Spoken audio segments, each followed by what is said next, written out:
I'm a nerd, and I'm pretty proud of it.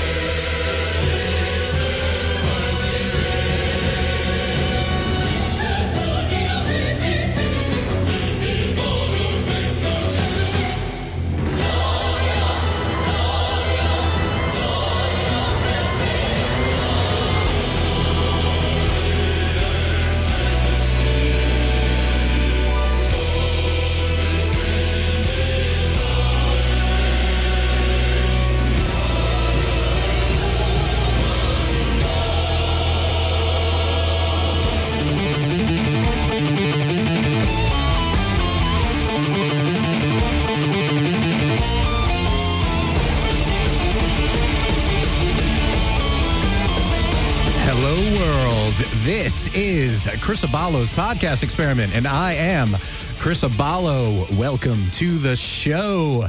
Joining me as the first official co-host slash sidekick slash lackey.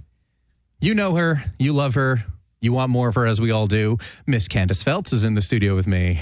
Hey, guys. Hi, Candace. Hey, buddy. Thanks for sidekicking it. Of course. Thanks for having me. Of course. No, we've been talking about this for a while. We finally made it happen this week, so I'm glad. We did. It's fun. It's like the perpetual search for a sidekick. So you get your shot this week.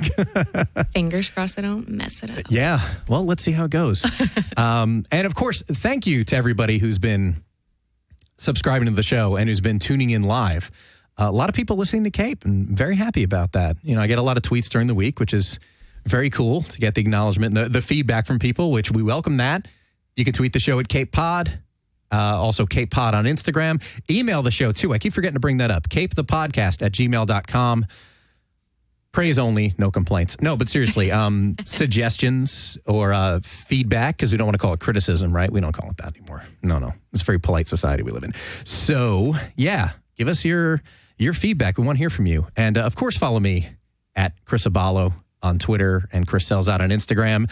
LesShark26 on Twitter and Instagram is where you can follow. Candace, did you enjoy that opening number? I like that. Good. I like that. Good. Well, it's kind of going with the theme, because we're going to be talking a bit about geekery and Dungeons and Dragons a little later in the show. Oof. So I figured we'd go with some, for lack of a better term, let's call it Dungeons and Dragons metal. I'm into it. Because, yeah? Okay, good. Because I brought more. If you're interested. It. Let's go. Let's just do it. Yeah, I do. You know what's funny? I because I thought, well, what's going to be appropriate for the show? Since this is going to be not the first one, but since it's going to be an estrogen dominant show, I thought I had "I'm Woman, Hear Me Roar" queued up, right. But then I thought that might be pandering, and I didn't want to come across that way. So I thought, all right, we're going to just ditch the Helen Reddy. I liked your choice. Go. Well, yeah. Yeah. Okay, good. I was into it. Because there is more, which is funny because I actually, it sounds stupid. Not really. It sounds stupid to me because I've lived my life, but I actually had to go through my insane music collection. I first searched for Monster to correlate with She Kills Monsters. And nothing really captured, let's say, the spirit of the show. Mm-hmm. Which I know you haven't seen, but you will be sold on it by the end of the hour. I believe that. You will. And then I thought, all right, well, let's try. There's some Dungeons and Dragons elements to this play. So I thought, oh, what about dragons? And then I'm looking, I thought, oh, okay. So that actually, that opening bit was a song. Oh, okay. Well, I don't remember. I remember the song that it leads into is Black Dragon. And I can't remember the beginning, but it's this Italian guy named Luca Turilli, who's from a band Rhapsody. And I realized when I was looking through the album, it's called To Far Off Lands or To Distant Lands or something like that. We have an internet connection. I can find out. Just who cares? The listeners can do the legwork. No, but Google. Yes. But Luca Turilli, really, really talented stuff, really cool. And I remembered too, while we're talking about it, and since you enjoyed, I used to annoy my sister with this one song, just because she didn't know exactly what to make of it. Is the auxiliary on? Yeah, should be able to play. Okay, let's give this a whirl and see if I can get this tune to come on. It was gonna work. Okay, hang on. This song's kind of ridiculous lyrically, so here's a little bit of this. The wind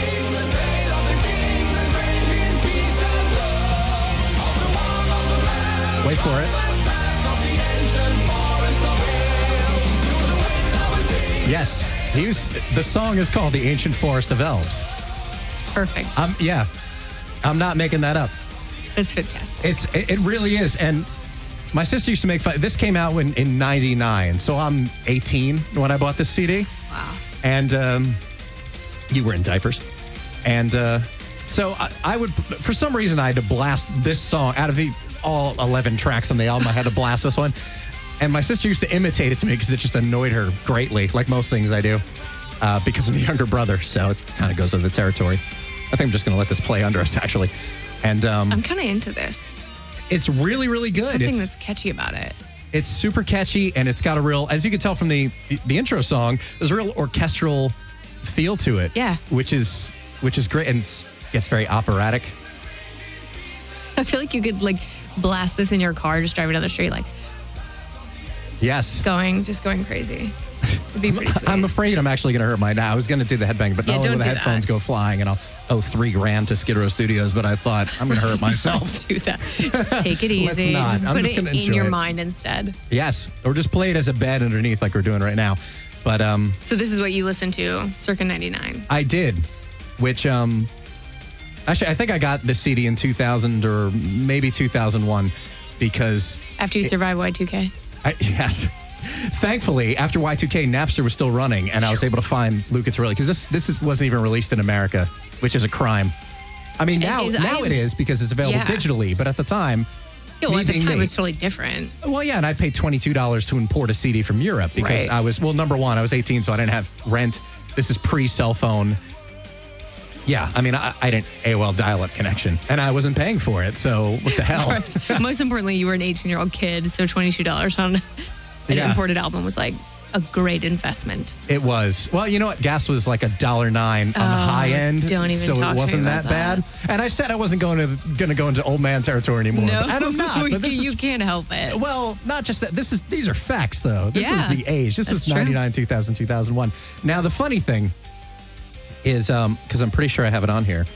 You're going to bear with me. I know you're all enjoying the flute and the harpsichord, which is another funny thing, because my sister's like, is that a harpsichord? Yes, it is. In a metal song? Yes, it is. Because this is from Europe. It's different. Everything in Europe is different. It is, including their symphonic metal, which I think is the technical classification for this. I like this. But it's really, I'm not even joking, it's really, really good. In fact, I'm not really sure why I like it. Because it's pretty damn cool. It's, you know what it is? It's also like pump you up music. It is. Like I could go for a run right now. This would be great on the elliptical. Yeah. In fact, it's going to work its way into my gym playlist, I think. Dude. Because it's super up tempo, and you're just like, come on, you're on the stepper, and you're just like, come on, glutes. Yes. Yeah, I totally see this. It's like when you listen to Flogging Molly. Yeah, same thing. It's just up tempo. Yeah. And that's what you need at the gym. Oh, actually, wait a minute. Are we? Yeah, we're kind of coming to a break in the song. I'm going to put the volume up a little more. There's actually a narration part that's coming through. This is the kind of stuff I should be doing. And so a new legend begins. The borders of space and time are broken once again. Isn't this great? That's amazing. It is. I love that there's actually, there's a story going on in the song. Not only is it called The Ancient Forest of Elves, but... It's fantastic. It's actually a story. I love it. Cracks me up. Big finish now.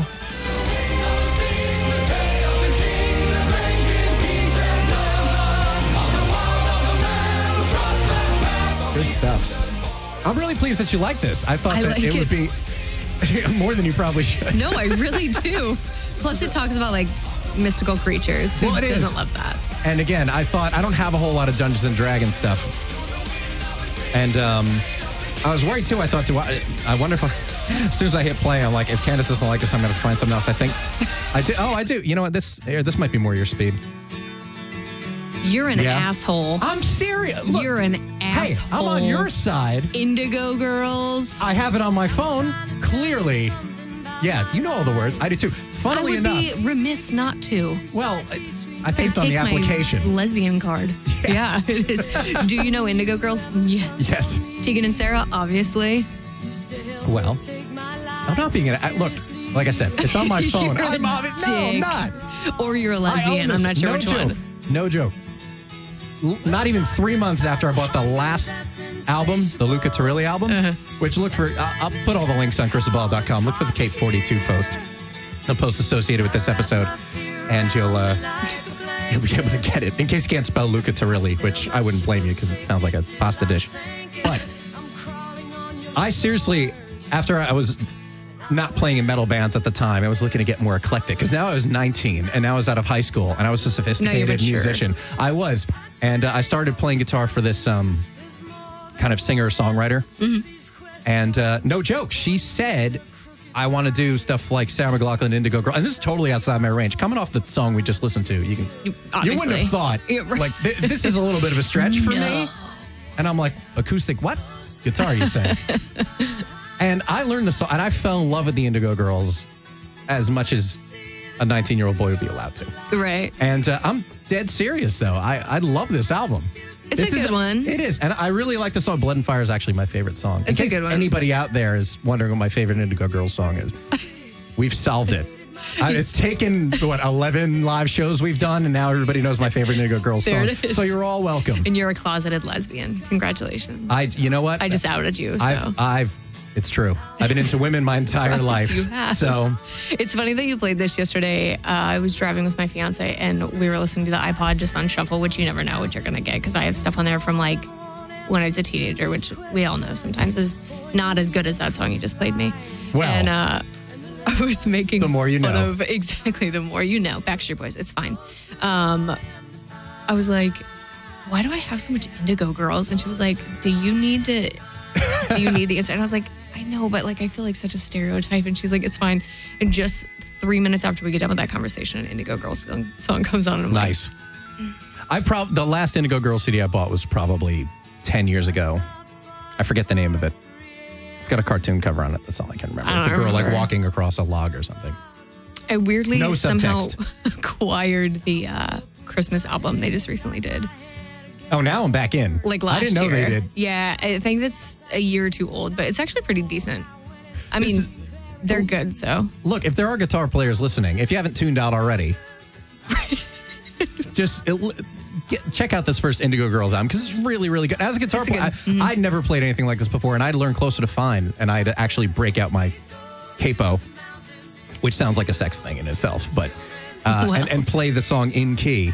Right. And I can still sing this song top to bottom. See, it's almost over now. I'm not going to run it back. And I mean, we can do it. Do you want to do the chorus together? No? I'm not going to do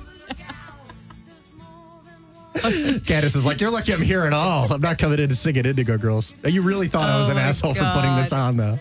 See, closer I am to find. All right, this show just got real gay. Is this a shark jumping moment? It's all gay. Don't worry about it. We opened our demographic. We have. It's we actually fine. got a spike in the live Are you listeners. serious? Kinda People are like, did. lesbians? Indigo Girls? What? It's over. Well, welcome. Well, that's... New people. Yeah. Hey. Chris Abala's podcast experiment. Welcome to the show again. Welcome again. But see, that's the kind of range we offer. That's the kind of show that this keep is. it lively. Symphonic metal to thrash folk. So there's a lot of range on this show. I think. You know what? Question. Answer. Because this is, well, I think you might. Because I'm curious about your opinion. Because there's been a lot of things that have been circling around the, just to paint it in broad strokes. Pardon the pun. But women in the media. I know that's low-hanging fruit, so I apologize. But women in the media, because there's been a big thing, especially with award season being over, about how, let's say, objectified women are and about the silly questions they get asked. Just like, who are you wearing in the stupid manny cam, which I had to look up this afternoon. That shit makes me rage. Now, here's my question. Because I don't know. And frankly, I don't even really watch award shows. So good for you. I want to know, though, first of all, it seems most of the reporters, or at least the ones covering the red carpet, are women. But do you think they're just asking questions they think the average woman wants to know? No. No? You don't think so? No, I think that there is a, so I think, in the regular world, we're making certain steps towards, equality and things like that. Mm-hmm. And then you have the film industry, which in every facet, except maybe costume design, is leaps and bounds behind the rest of the world as far as like incorporating women. So no, I don't think that that's people, the interviewer is going, this is what the average woman wants to know. No, the average woman wants to know, like, hey, Reese Witherspoon, you did the Pacific Crest Trail in the movie Wild. What the hell was that like? I don't give a shit who made your dress. Like, good for you, for that designer. Good for you, blah, blah, blah, blah, blah. But I heard somebody say, a guy actually this year, I don't know if it was the Globes or the Oscars or whatever, but he said, people are getting upset, and Amy Poehler has a thing called Amy Poehler Smart Girls, and they started this hashtag on Twitter, Ask Her More, which I think is the greatest thing that's possibly come out of this award season. And so it was like all these women tweeting, what they actually want to hear from the actors, and hashtagged it Ask Her More. And this guy was like, everybody's really upset because everybody keeps asking, women who they're wearing, but this is what people want to know. So we have to ask those questions. And I just wanted to be like, you don't get to say anything, A, and B, no, it's not. Who are you talking to? Are you talking to your like super fancy LA cohorts? Because yeah, maybe they want to know, but the average woman watching an award show, no, they don't know. The average woman watching an award show couldn't tell the difference between Vera Wang and Dolce or whoever else is. And Chipotle. Yeah, exactly. Like, so, I mean, this is something that I'm very passionate about, and we could go on and on and on. Well, that's why I thought hours. I'd bring it up, because I've been seeing it a lot lately. Well, it pisses me off. I mean, there's, 800 examples of memes and shit all over the internet of Anne Hathaway, Scarlett Johansson, whoever, getting asked about, like, how did you fit in the cat suit? How did you get in shape for this role and this, that, and the other? You never hear a guy ask that question. That's been brought up a lot lately, because everybody's... incidentally, if anyone's wondering if this is redemption for the symphonic metal to Indigo Girls thing, yes, it absolutely is, because I'm a classy host. But there seems to be a lot of people are talking about Kelly Clarkson's weight gain, which, do you think people care, or do you think, see, in my mind, and I'm saying this as I'm a thick male, obviously, so, and all the more reason this be good conversation.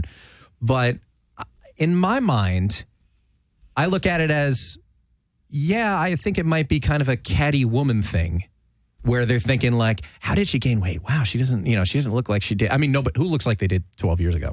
I don't look the same as I did when I first picked up that Luca Turilli CD. My hair's a lot shorter. I don't look the same that I did 15 minutes ago when I walked in the door. So okay, it's fine. Well, I mean, I hear that, or like Jennifer Lawrence gets asked a lot of questions about weight, which I don't really see her fluctuate anyway.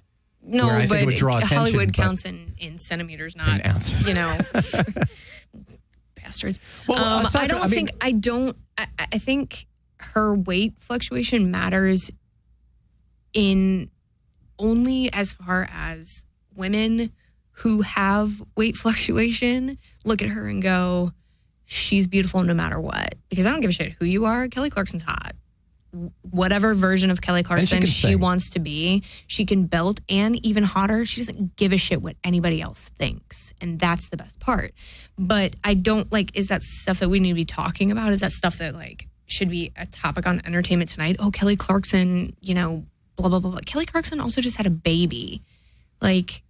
Not everybody loses baby weight that fast or cares. Or at all. And who cares? She was a vessel for human life. She can look however the hell she wants to look for as long as she wants to look afterwards, and it's nobody else's damn business. So, I mean, I think as far as representation-wise, I mean, I think it's fantastic and beautiful and healthy to have all shapes and sizes and colors and ethnicities and livelihood and vibrancy in Hollywood, because then everybody can see themselves represented. And when you're represented, you feel like you matter. And I agree. And in fact, that's one of the things that I've kind of, that's caught my attention too, because since I've actively been using Instagram for 9 weeks. Well done, by the way. Thanks. And also because I tag you and everything. You're like, hell yes. And I double click it. Yeah, you do. So I see there's an awful lot of women who, it's just like, for the sake of consolidating, let's say like real women have curves, or real woman can fit in a size 2, or, Right. or a real woman can, fit in her muffler, whatever it is. Like there seems to be a lot of back and forth, like a lot of women on women bashing. Yeah. Which I think is kind of weird because, I mean, first of all, guys don't care. Guys may have a type or certain types that they're into, but that's more innate than anything else. And personality does count for something, at least for me and my immediate group of friends, male friends. And I just think it's kind of odd that isn't everybody kind of supposed to be different, like all shapes and sizes? I mean, Yeah, that's the point. Yeah. I mean, yeah, but see, the thing is, and I'm not, nor have been ever in my life, a little boy, so I don't know what it was like growing up as a little boy, but I can tell you as a little girl. It was awesome. No. I believe that with your Forest of Elves. I can tell you as a little girl. A very lonely teen, a boy with his guitar, sitting pre-internet. Pre-internet, just sitting in his corner, like this song. Yeah. Starting from as old as, as soon as you can like get a full sentence and you grasp it, women are made to sort of see each other as the competition and not as a massive, amazing force to be reckoned with.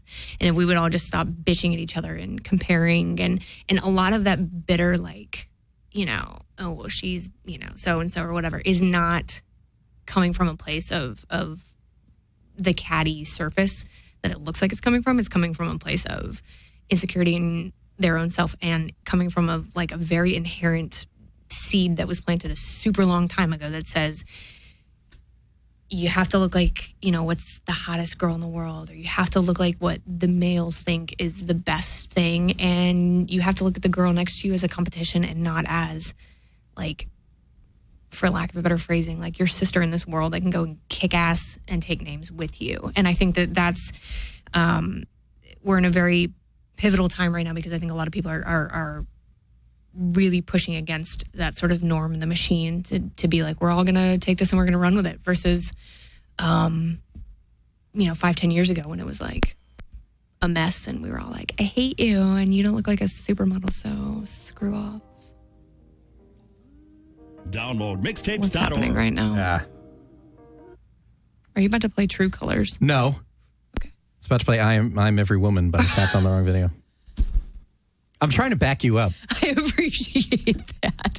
But that's where I think it comes from. And I don't think that guys have that same sort of mentality. The only thing I would differ on, or at least like to add into that formula, is competitiveness. I think there's an inherent competition where women buy, and I say this all the time, and I've been... Actually, there's a very funny exchange that, going back to something that this will be the third lap around this story, but I'll be brief. But when Sherry and I went to the Hustler store a few weeks ago and we're looking at lingerie and just all the crazy, I mean, to call it lingerie is being generous, but it's just like loose threads. Yeah. Yeah, it's strung together. But it was pretty, sorry, now I got to find out I'm Every Woman. Otherwise, I'm going to be remiss if I didn't. Everything's got ads on it, damn it. I'm very prepared tonight. I see that. So anyway, so I'm asking you to talk for 6 minutes so I can come up with talking points for our guest. Anyway. But yeah, like looking at a lot of lingerie, I thought, see, I've never heard a guy say, boy, if she'd only wear something that's leathery and just crotchless, man, I'd be a happy man if she wore that every night. No, I think women buy a lot of that stuff for other women. Not to show them, but just to know that they have it.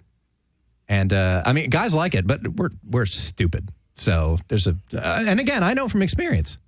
So trust me, we're pretty stupid. So I do think there's a competitiveness that's, let's call it an undercurrent. I'm not saying it's the motivator, but I do think it's an undercurrent of competitiveness where there's fat shaming and slim shaming. I'm not really sure what it's called now. Did I put a song on, or is that coming from somewhere else? Does anybody else hear that? There it is. You have it? Oh, please pipe it in. Girl. Yeah, let's hear it. Thank you very much. Okay, we've got I think you're right. I think competition is definitely part of it. I think it's just a part. As human beings, no matter what gender you are, we're competitive people. It's just the way it is. But sure. I think that body shaming in general, for either gender is stupid and needs to stop. I mean, I agree. Who gives a shit? It shouldn't. Come on, Candace, give us a little praise. What do you want to say to the young women of the world? What do you want to say to the smart girls of the world? And then we'll throw to a clip. I want to say to the smart girls of the world that you don't need to give a shit about what anybody thinks about you except you. If you can look at yourself in the mirror at the end of the day. I can't even do this right now.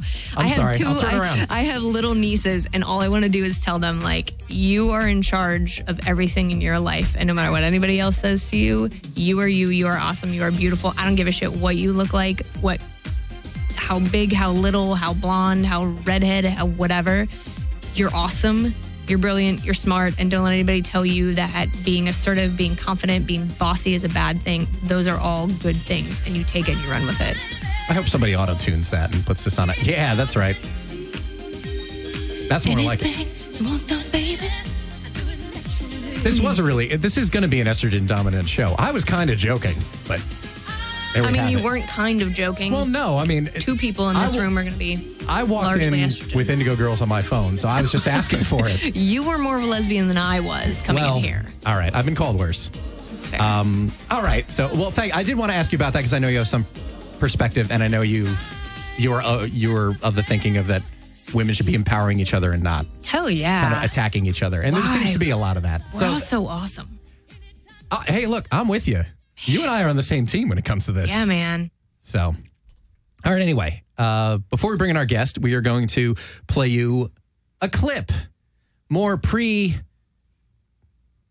parental advice, pre-paternal advice from Andrew Rizzatello, who is going to be having a daughter soon enough. And he has some more knowledge to drop on you. So we will be back momentarily with our guest, Lauren Sperling. But first, Andrew Rizzatello presents the second installment in What I Didn't Expect When We Were Expecting.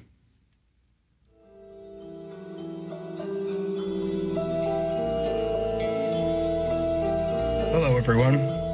This is Andrew, and this is another edition of What I Didn't Expect When We Were Expecting. Before my wife and I planned on having a child, my cousin was in the middle of pregnancy with his wife on their first child. And one of the things that he brought to my attention was the fortress of pillows that his wife constructed on their bed. We had a jovial time discussing such things and laughed about how many pillows she actually could fit on the bed and he could still sleep in it. I did not realize that this is unanimous with all women across the entire planet. As I stated once before, I now sleep on the couch not because of my wife hating me, but because of her snoring. The second reason for that is because the fortress of solitude that she has constructed with the multitude of pillows that we have bought is enormous.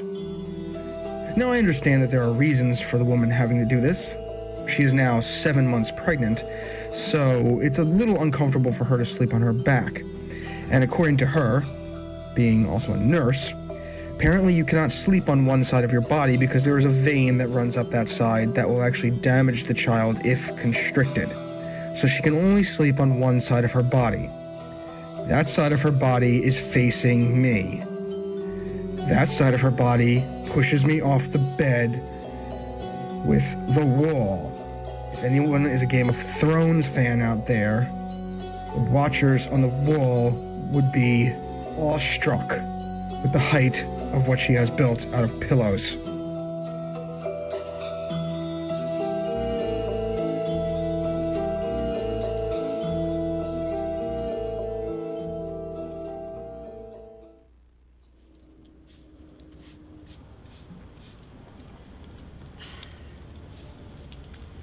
Hi, Jody Collins. Welcome. And your name is? Mystic Fog. I would love to show you around, Miss Fogg. Here's my resume. I didn't know if you already had a copy. Oh, you are impeccably organized. I love that. Of course. Thought it might be an enchanting opportunity. Yes. And isn't the architecture just to die for? Sure, I guess. When does the interview start again? Oh, right now. You can ask me anything.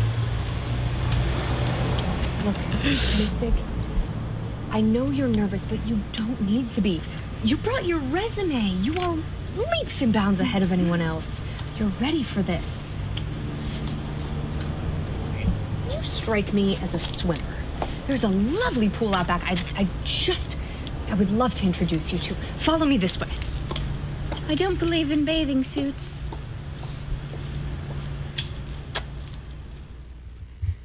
Lauren Sperling in the studio. Hi. Hi, Lauren. Hey, girl. That's weird. Thank you for. What's weird seeing yourself? Hearing myself. Oh, yeah, it is kind of weird hearing yourself in stereo. You get used to it. If you're vain like us. Yeah. Some of You us really who have not only name a show after ourselves, but be on it every week. Yeah, it's a different thing. So you can check out the full episode at youtube.com/scaredhouseless. We've talked about it before. Episode 33. We're the creators of Scared Houseless, Eric and Dan. You can check that out. Candace, of course, was one of the leads in it, along with another Cape stalwart, John Karunas. And you saw just now Lauren as And Mystic Sherry. Fog. And Sherry, well, Sherry was in that clip. But yeah, Sherry was in it too. That's right. If I was better at this, I totally should have brought in Sherry's clip once upon a time. I hope he's not listening live, but let's say no. Have you seen John's hosting reel, Candace? What are you saying? I think we need to put that on next week. I really hope John's doing something tonight. I hope he's passed out drunk like usual. But if you not, mean from all the roofies? he's never going to live that down. I love that he shared that on the show. It's just more ammunition. What a weirdo. It's fine. All right, we're gonna get to John's hosting reel next week. That's another thing. You're gonna have to see that. Anyway, youtube.com/scaredhouseless. Check it out. We're really funny. Yeah. Yes, It's really good. it is really funny. So, all right, we're going to talk a little bit about She Kills Monsters, which I saw opening night, which is this past Saturday. Yeah, thank you. And you donated so generously to our did. Kickstarter as well. And incidentally, thank you to everybody who donated Yes. because of hearing about it on the show. I'm not going to say that the reason the play made its initial goal was because I talked about it on the show. But I'm not going to say it's not the reason. I because mean, it certainly helped. Well, the day after I talked about it on the show, you guys passed your goal. It's true. By like $100. So that's right. No, I did have people actually say they donated based on hearing about it on the show. You Yeah. kicked in People a few who bucks. didn't even live in LA that can't come see the show. So thank you if you're listening again today. Good job, everyone. You supported the arts. A+. And it was worth every dollar, by the way. I heart 99. Having seen the show, it was totally worth it. And loftensemble.org is where you go to get tickets and get some more information. And links as well at the Cape 42 post at chrisabal.com. You can find all that information. So how did you come to... Well, tell us about yourself first. Where did you come from in the first place? Well, I'm from LA, born and raised. So been here my whole life doing the dancing thing and then the acting thing since I was 3. So for forever. And about 2 years ago, I left the college that I was at, and a friend of mine wrote a fairy tale farce, and it was going up at the Loft Ensemble, and asked me to come down and audition for Snow White in a show called Princess Charming. And I did, and I got it, and it was awesome, and Loft was awesome, so I joined the company, and 2 years later, now we're killing monsters. Yeah, you are. Super rad. And you're playing a villain. I am. Which is cool. I play a lot of smaller monsters, and then I play Evil Tina, who's an evil cheerleader succubi. I love succubi. Yeah. We're kind of really awful. We're not thinking the same thing. You know what? I can't believe I should have referenced this in the beginning. Now, if you're watching, and we should be on the guest cam at the moment, this is worth tuning into the video feed. If you have to go to youtube.com. Well, you know what YouTube is, to check out the video of the show, but I'd be remiss if I didn't bring this up. So you're obviously wearing the Rocket Raccoon. I am. It's hoodie. not an Ewok. And now, get up and do it. Yeah, I have to. Yeah. Chris, are you just trying to get everybody's ass on camera all the time? Every woman who comes on the show, Listen to this. needs to That's precious. I'm more into your Groot necklace, though. Well, Yeah, now it's Groot mine. too. Okay, so I got Groot first, but I wore the tank top the first night I got it, and some people thought I was an Ewok, and nothing against Ewoks, but they're very different creatures, and I'm definitely Team Rocket. They ain't Yeah, raccoons. I Now I mean, have to wear Ewoks are grit not with as it. sassy as Rocket. No, not at all. Like even close by a long shot. There's nothing like Rocket except Rocket. So Hey, nothing like him except him. exactly. It's true. That was just some profound wisdom for everyone. Courtesy Thank you of for the 5 people that somebody. didn't see Yeah. Guardians of the Galaxy and don't know what we're talking about. And if you Talking haven't, raccoon, you guys. everybody knows. Everybody's seen it. They should have seen it by now. But what they haven't seen is She Kills Monsters. So tell us about the play. It's a super rad play. We're technically the LA premiere of it, I guess, which is cool. It's basically Dungeons and Dragons on stage. Best way to describe it. Very girl power oriented. Lots of stage combat. I don't want to give too much away, but if you like fantasy and comedy, it's hilarious. I keep saying I'm going to be the Jimmy Fallon of our show because I cannot stop laughing at everyone during every part of the show, both on stage and off. And opening night, I laughed from off stage at someone's line. It opens with some really good laugh. I have to say, does. like it's 14 seconds in, and you're honestly laughing. And I didn't know what to expect. Yeah. Just having read the synopsis, I thought, oh, this could be serious or this could be very self-aware. And it was kind of both. Yeah, it's definitely both. You laugh, you cry. Definitely more laughing. But it does have a very heartfelt message to it, set in the 90s. Yeah, that was fun, too. 1995, because apparently that's the thing now, is setting everything in the 90s. The days before Luca Turilli. It's If we could remember a time before Luca Turilli. I don't want to.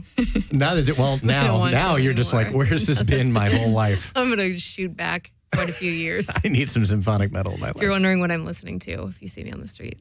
Yeah. Bye, Indigo you know. Girls. There's an Indigo Girls reference in the show. So. Yes. Yeah. I would There was, expect wasn't nothing there? There less. was. I do remember that. Yeah. Totally was. And the fact that Some Might Say by Oasis was played briefly in the show, too, made me very happy. Yeah, our director, Tiger Reel, who's fantastic and super nerdy, and so it's been so rad. He better be for that show. Yeah, him and Mike Mahaffey, who did our fight choreography, are both super nerds, and Mike's been wanting to do the show for a while and trying to find a venue, and Loft said that they would do it. So him and Tiger came on board because they're not part of the company. They're actually with Sacred Fools, and That's a great name. so nerdy and awesome and everything. Like when the Spider-Man thing got released that Marvel is getting Spidey for the films now, immediately the next day, Tiger and I were like, did you hear? So we nerd out about everything, and it's super awesome. And Tiger did all of the projections because we have an awesome screen. That projections happen in the background that help tell the story. And that was really cool. Yeah, he did all the sound design as well. So some of the songs that he used were mentioned in the script, but some he just threw those out and decided whatever songs he wanted to put in that he thought fit. So it's got a really good soundtrack, really good. It does. And it's heartfelt too. The fight choreography is really, really impressive. I got to say though, like in the second half, because it's really, really funny, and there's some very cool action. So much so that you actually had to do fight training. Yeah, which was pretty crazy. Just watching it was crazy. I'm thinking, how are these people not just hitting each other? But that's what rehearsal's about. Exactly. But in the second half, if I allowed myself, I would have gotten a little dusty in certain parts. Yeah, totally.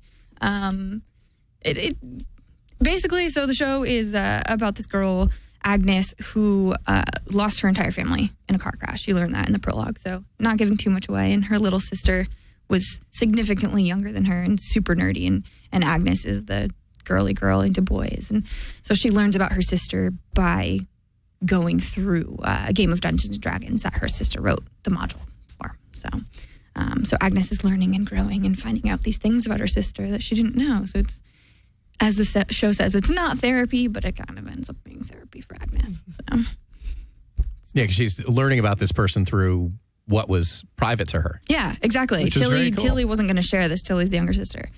She didn't intend to share this with anyone, and it's unfinished. It still has the names of people that she knew that she probably would have gone back later and not really named this monster after this person. But it's inspired by all of her real life friends and villains. I'm one of her real life villains. So the two cheerleaders are kind of Tilly's Achilles heel. So Yeah, that was I was good. like, nice rhyme. thanks. That's a lost Dr. Seuss book. Totally planned. But, Now, what kind of wardrobe do you have to wear, and how did you get into it? in shape for it. Oh, in shape for it. To fit into your costume. What was your favorite part of this whole process? Like stage combat? Do you have a big stage combat background? I have a little bit. I took a few combat workshops growing up at the theater camp I went to. And then I went to acting school. And so we had combat there. And Mike used to teach at my college. And Lacey, who is our fight captain and plays Vera as well, she's a teacher at my college. So I took 2 years of combat there, got certified with the SAFD in unarmed and rapier and dagger. But it's been a while. Say that again, just so everybody can understand. This is something you can study? Yes, you can study. You can study combat. What's the certification again? The SAFD. Which is oh God, I don't know that. Oh, come on. Rapier and dagger. Just let's put an emphasis on that. Yes, rapier and dagger. I've studied rapier and dagger, unarmed, broadsword, now axe and shield, sword and shield, all sorts of things. Knife. You can train for guns. Everything. If there's a weapon, you can learn how to use it safely. Not actually hurting people. That's the important part. You don't want to hurt people or yourself like some people may have done during production of the show, during rehearsal. May have scarred myself. May have. On accident. Took shield to my head. Nice. I just tell people I was in an axe fight because it sounds cooler. It does. But that I works. hit myself in It's like guys do that when they cut That's why I'm Spider-Man, not Captain America. So it's fine. Just own who you are. Every time a guy cuts himself shaving, it's always like, yeah, bar fight. Why's your neck cut? Why are you cutting your Adam's apple? Terrible. Just got to prove a point, man. So are you method? Do you get like super crazy into No, your I did not. I mean, like we how had did cheer you- lessons. I was not a cheerleader. I was going to ask that. Sandra, who's Evil Gabby, the other cheerleader, she did cheer in high school, and some of the other cast members and our choreographer, CJ Merriman, was a cheerleader as well. New territory for me. I was a dancer my whole life, but cheer's a little uncomfortable, as well as being mean. I'm not used to playing the mean characters, but apparently I play a bitch very well. That's the feedback I got this weekend. You pulled it off. I'd agree with that. Having seen the show, yeah. It was funny, though, because it definitely, once we got our cheer uniforms, it really, clicked into place for me and Sandra. We really were like, okay, we got clip-in ponytails and our cheer uniforms, and now we're super bitchy. Well, you can sink into it, though, because you're kind of beneath the facade of somebody else. It's not you. Probably the stress and lack of sleep of Tech Week, too, made us both super irritable. So we kind of found our characters even more last week. But yeah, it's been really fun. I was really impressed with just the show overall. I mean, I wasn't aware of the play anyway. Yeah. Prior to you announcing you're being cast in it, and it is amazing to me to watch, because I do the stuff I do just as a voice actor. All the auditioning is just at home in front of my computer, reading the sides and then doing a couple run-throughs of the copy and sending it in, and that's it. So to watch people on stage just sink into a character in front of a live audience, that's always fascinated me. And it's something that I thought I'd be interested in doing it. I've always wanted to do The Odd Couple as long as I can play Oscar, because I love the play and the movie are just amazing. I'm such a massive fan of Neil Simon, but just to watch people really sink into those roles and not break out of it in front of an audience. And also because all the stuff I've done, the quote unquote on-screen acting I've done, has been in films where you have multiple takes and you can cut away. But in this, it's completely live and you just need to run with it. Mistakes and all, you just need to keep running with it. Totally. We're now prepared in case this happens again, but we had a great moment the night before we opened. We're doing our final run through, and we have this character called Steve. He's the Great Mage Steve that basically comes in, announces himself, and then something happens to him. He gets mutilated or killed, hilariously every time. Yeah. And I don't want to give too much away about what happens, but basically I pull body parts off of Steve. We pull body parts off of Steve, and we were having difficulties with the pieces. Dismembering me. Yeah, dismembering, yay. I'm into it. Steve's he's in this like Dumbledore-esque robe, and we couldn't get the body parts out, so his entire robe just comes off, and he's just shirtless. Thankfully, Mark had clothes underneath, but shirtless underneath, and we lost it for like 3 minutes, and Tiger is sitting in the audience just yelling at him, keep going, and dying of laughter. I was like, I'm trying, but he did too. He ran screaming from the stage.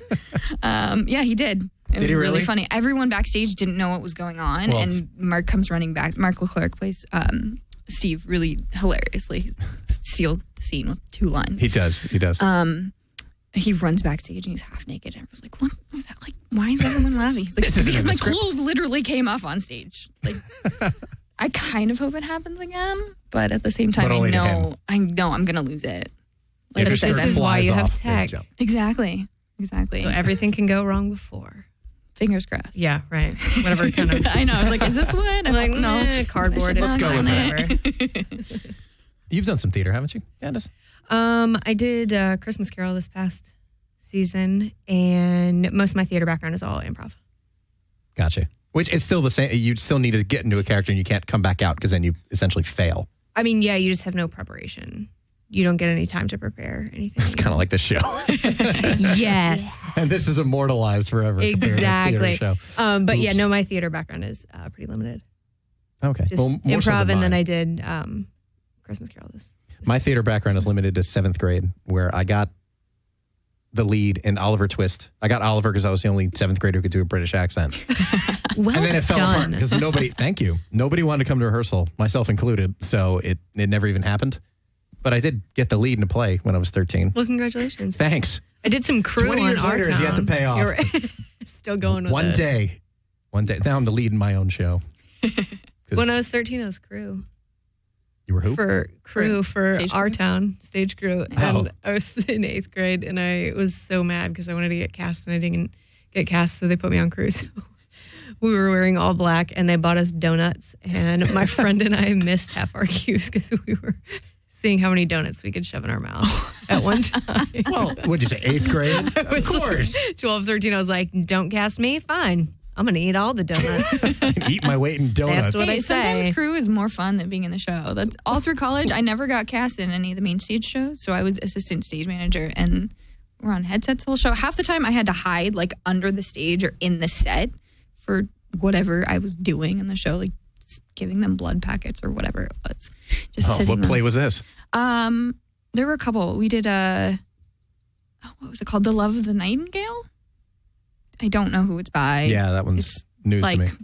I think it's based on, I'm totally wrong. I think it's based on like Greek Sounds like a Vincent Price movie. So, but like the girl gets her throat or her tongue ripped out and cut out, and bad stuff happens to her, and so there's blood all over the stage that I have to clean every night. And just corn syrup. Yeah. Okay. Actually, I don't know. I didn't put the packets together, but probably.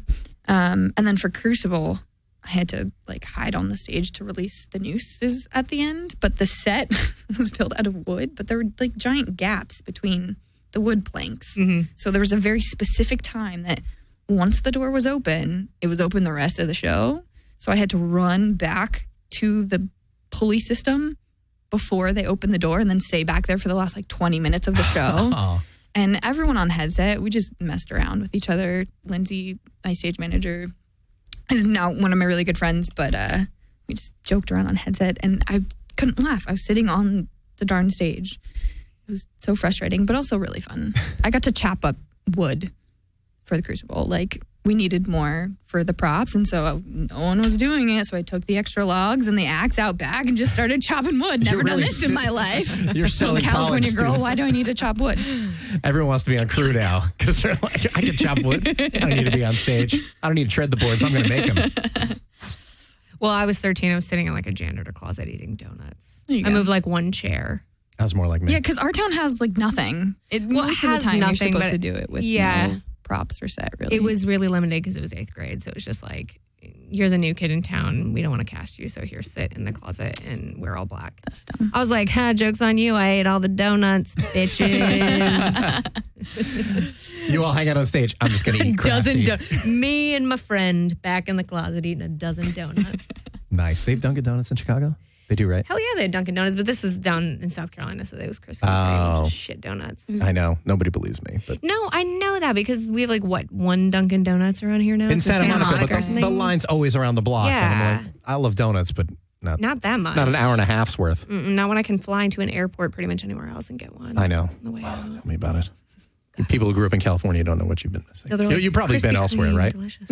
No, I've never. Yes, I've been. Don't say that. Some people don't leave. I don't know. A lot of Some people don't leave. It's You're true. totally right. Some It's people true. have stayed in one place forever. People who grew up here either stay here and just want to stay in the you probably notice this, or you too because you've been here. Yeah. Just stay in the California bubble, or they'll go to Minneapolis because they're like, I want anything I different want from Southern California. seasons. Yeah. What is this weather you talk about? Until they spend a week in Minneapolis. And Yeah. all Yeah, like What? 13 I inches of know I can't do snow for long periods of time. I can't anymore. I did it already. That's why I'm back here. It's like 65 degrees outside and I have a coat on. I know. I'm like shivering I in did the too. studio right now. Yeah. I'm wearing a leather Put jacket. this It's on like before 62. we got out of the car. I was like, ooh, chilly. Here we go. We're back on this again. Yeah. Anyway, Well, it's true. We've acclimated. we have. My blood is thin as shit now. So sad. Awful I know. traveling anywhere else. Well, congratulations. thanks. Yeah, it's a really, And really everybody fun go play. see it. I'm going to. Please Yeah. do. I'm going again this weekend. A friend of mine's going to be in town. Awesome. And it we're gonna runs go until you said. We run through May 3rd. Possible extension. So if you guys come and sell out our shows, we'll be able to run longer. Saturdays and Sundays. Saturdays and Sundays, except April 5th because Easter. Sure. But Hashtag. hashtag Easter. Go egg hunting. But check the website. We're on Facebook too, Loft Ensemble. And we update all the show information because we might be adding different shows here and there. And if you're in LA, we talked about it last week. Loft Cabaret this Friday night. This Friday. Jordan was on last week. Yes. He's performed with us. Jordan a few Cassie will times be now. there. It's $5. It is. And it's a really good show. And you're hosting, right? I do. I co-host and co-produce every month, just about every month, with the lovely April Sheets. And it's only $5, and the artists that come out are phenomenal. Some of them are company members and friends of ours. Some, I don't know how we find them, but somehow we find them, and I don't know how they're not signed. It's people like Jordan, like it's phenomenal, and need to be on the radio. We cannot guarantee there will be an appearance by the Rocket Hoodie, though, this Friday. I don't know. We've talked about going casual. April and I normally dress up a little bit, get a little fancy. Yeah, it was very but fancy We last month. We've talked about going casual this month, so Rocket may be happening on Friday, but I can't guarantee it. We'll see. We'll keep you posted. You're how going we to have to go feel to when we get up. loftensemble.org and follow all the various. Loft Cabaret is on Facebook too, so you can find us there as well. Either you two play D&D? Dungeons and Dragons? I play other RPG games. Really? Like what? Tabletop games. Firefly is one of my favorites, but I'm a big weeded nerd anyway. Based on the the show. too early canceled TV show. And now film, they're making an expansion with elements of Serenity characters from the film, Mr. Universe I heard and that. stuff. The Blue Sky expansion, I'm so stoked about. And then a friend of mine donated to a Kickstarter for a game called Shadows of Brimstone that is basically Western meets Cthulhu. So all of our characters are like the sheriff or the priest. I'm the Indian scout. But you fight these crazy creatures that have 5,000 heads and like undead and all this stuff. But it's the type of thing like D&D where you create your character and each time you go on a new adventure, you level up and find new axes or weapons or whatever. So it's similar format. Some of our cast got together Monday. We had Monday off for TAC and played D&D, but I wasn't able to go. So hopefully next time, because it sounds really fun. I have friends who play D&D who are way into it. And it just sounds like nonsense to me. Yeah, I have a lot of friends who are super into it, and I've wanted to play. But especially now, the more research I did into the creatures, I went online and figure out they have the whole manual online now, so you can look up all the creatures to see, how do the bugbears move? How do the kobolds move? Because they're creatures that we have in our show. A bugbear? A bugbear. The bugbears were awesome. That cracked me up. I think we've taken some liberties on the bugbear as far as language and lack of personal space. I don't know if you caught on to that at all, but I did. Bugbears have no sense of personal boundaries. So we're pretty much just in each other's face saying bugbear because that's the language of the bugbears. They just say bugbear, kind of like Groot. That's all they know how to say. So it's I've never done any of these things, but I do watch a TV show called Lost Girl. Does that count? I don't know what that is. So It's about a succubus who's stuck between the dark and the light world. Really? There's a lot of sex, and she's really pretty. I'm in. You should watch it. Now I will. It's really ridiculous, but it deals in folklore and stuff like that. So, okay, like succubi and fantasy elements. Yeah, fantasy elements. That's about as like fantasticals I've gotten. Okay. I never played Dungeons. I didn't either. I have friends who are way into Dungeons and Dragons and Magic, and I just never. I haven't played Magic. Never Munchkin. I like Munchkin. Munchkin. What is that? Is that like a Wizard of Oz card game? No. Although It's a Dunkin' I feel Donuts like they card should game. have. Yeah, there it is. Right? That's a game I can get behind. They have a Too bunch bad of it's different trademarked. expansions for it. Like they just came out with an Adventure Time one recently, but it's like a card game.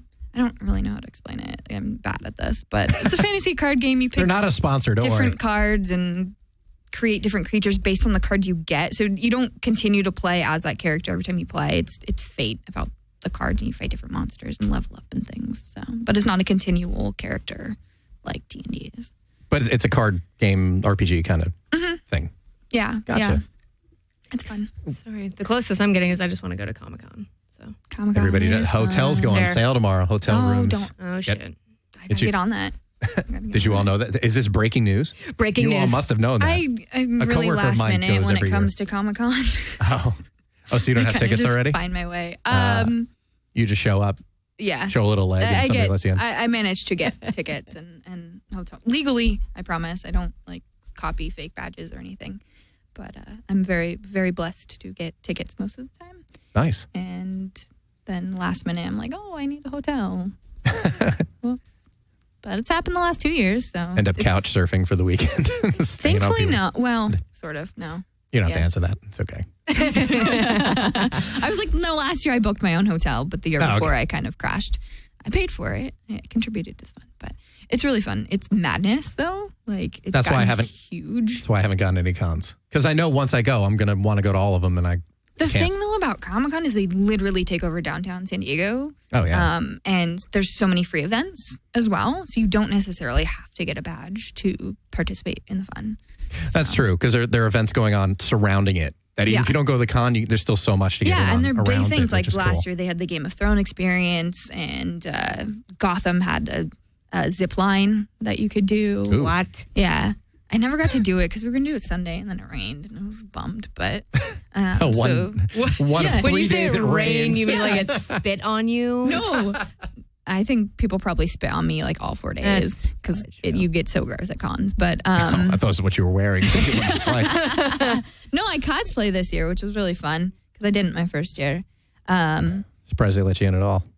Not cosplaying? Most people don't, actually. Really? You'd be surprised. Yeah. I only see the photos. The only ones I'm looking at are like the sexy cosplays, like the course and stuff. You know what You I'm talking would.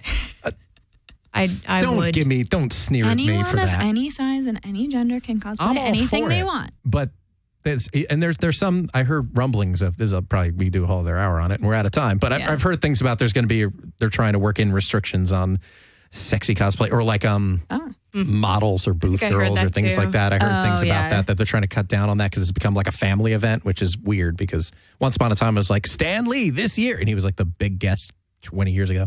Yeah, well, And now now we it's have become such a Kamikaze, huge though. event. Stanley co-owns Kamikaze with Elvira, which is Oh in yeah, LA. they do that here. So, Yeah, which was a couple of months ago. What I really think is just leave your sexy cosplay for Halloween. Or just I mean, just unless wear it the out character about. Or It's just supposed to be wear it on a sexy. Saturday. I mean, Totally. Go to Hollywood Boulevard. You'll fit right in. Yeah. Find Fat Spider-Man. Fat Spider-Man. Pose. And Bringing it all you'll back. be good. All right. Well, go see She Kills Monsters, everybody. If you're in the LA area between It is. now and at least early May, yeah, at least May check 3rd. it out. So loftensemble.org, once again, is where you go to get tickets. You can check out the show. Do you have anything else you want to plug? Do you want to plug your social media or what have you?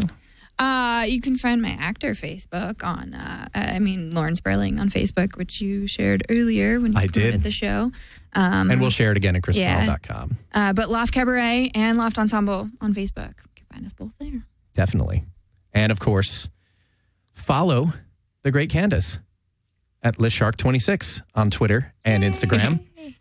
And you can follow me once again at Chris Abalo on Twitter and Chris Sells Out on Instagram and K-Pod, Twitter and Instagram. Follow the show and see what's going on. And as always, tune in 9 p.m. skidrowstudios.com to we're going to go out big. This is from the same album, Candace. So I know you're way I excited. like that elf song. I think that should be Calliope's new theme song. We have a dark elf. We'll work it in. I talked to Tiger about stepping in as honorary director, so if he's burnt by like the 5th weekend, I'm in. Because I said we got to work in like a Super Mario 3 reference with your hoodie, and Yeah. we'll see if we can make it happen during another draft. But anyway, thank you both for being here. I do appreciate Thank this. you. And of Thanks for course, having me. follow the show, subscribe, and everything else. So until next time, for Lauren Sperling and Candace Feltz, this is Chris Abalo, and this was yet another experiment.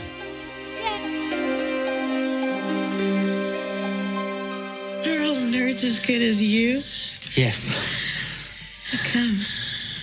Because all jocks think about is sports. All we ever think about is sex.